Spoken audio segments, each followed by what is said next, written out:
আছে। কড়াইতে পরিমাণ মতো সাদা তেল দিয়ে দিব। তেল গরম হয়ে এলে এতে আগে থেকে হালকা সিদ্ধ করে রাখা বড় বড় টুকরা করে কেটে আলুগুলো দিয়ে দিব। আলুগুলো ভাজতে থাকবো এবং এটা ভাজা হয়ে এলে লাল লাল হয়ে যাবে, সেই আলুর ভাজাটা তুলে রাখবো।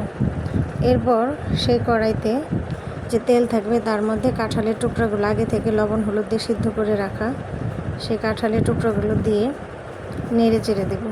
কাঁঠালের টুকরাগুলো আস্তে আস্তে ভাজতে থাকবো। এটা ভাজা হতে কিছুটা সময় লাগবে। এর মধ্যে আমরা এতে দেওয়ার জন্যে 2 ধরনের মশলা তৈরি করে নেব।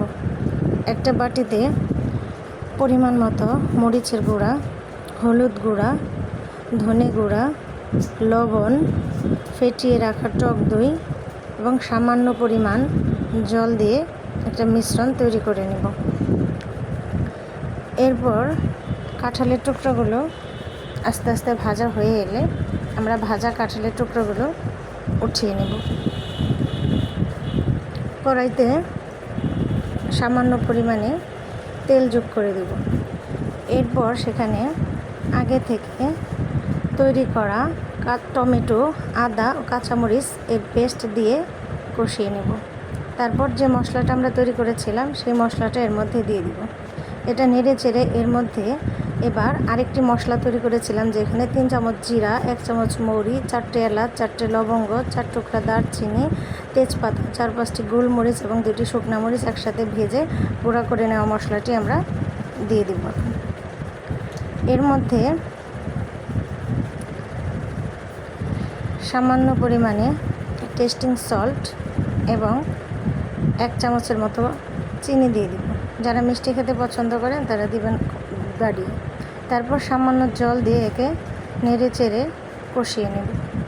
কষানো হয়ে গেলে এর মধ্যে আমরা আগে থেকে ভেজে রাখা আলু এবং কাঁঠালের টুকরাগুলো দিয়ে আস্তে আস্তে একে নেড়ে দেব। নেড়ে সামান্য পরিমাণে জল দিয়ে একে ঢেকে দেব।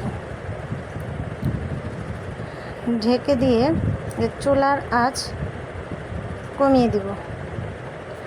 তারপর মিনিট 2 অল্প আঁচে একে সিদ্ধ করে কষিয়ে নেব। কষানো হয়ে গেলে ঢাকনা তুলে নেব। ঢাকনা তুলে ভালোভাবে নেড়ে একে নামিয়ে নেব। তারপর রাইস কুকারে আমি আগে থেকেই লবঙ্গ, দারচিনি, লবণ এবং সামান্য তেল দিয়ে একটা ভাত রান্না করে রেখেছিলাম। সেই ভাতের সাথে একে আস্তে আস্তে 2 লেয়ারে মিশিয়ে নেব। আস্তে আস্তে এইভাবে ভাতের উপরে কাঁঠালের তরকারিগুলো দিয়ে দিব। তার উপর আবার ভাত দিয়ে দিব। তার উপর আবার কাঁঠালের তরকারি দিয়ে ভালোভাবে মেশাবো। এরপর একে এর উপর দিয়ে দুধ, গোলাপ ও কেওড়া জল, সামান্য পরিমাণে ঘি এবং কাঁচামরিচ দিয়ে ঢেকে 15 মিনিটের মতো রেখে দেব। তারপর 15 মিনিট হয়ে গেলে আমরা ঢাকনাটা তুলে এই কাঁঠালের নিরামিষ বিরিয়ানিটি দেখব কত সুন্দর হয়ে গেছে এবং একে গরম গরম পরিবেশন করব। দেখুন এখানে কালারটা কত সুন্দর এসেছে। ঘরে থাকা সামান্য উপকরণ দিয়ে আমরা এভাবে কাঁঠালের বিরিয়ানি তৈরি করতে পারি, যা খেতে অত্যন্ত সুস্বাদু হবে।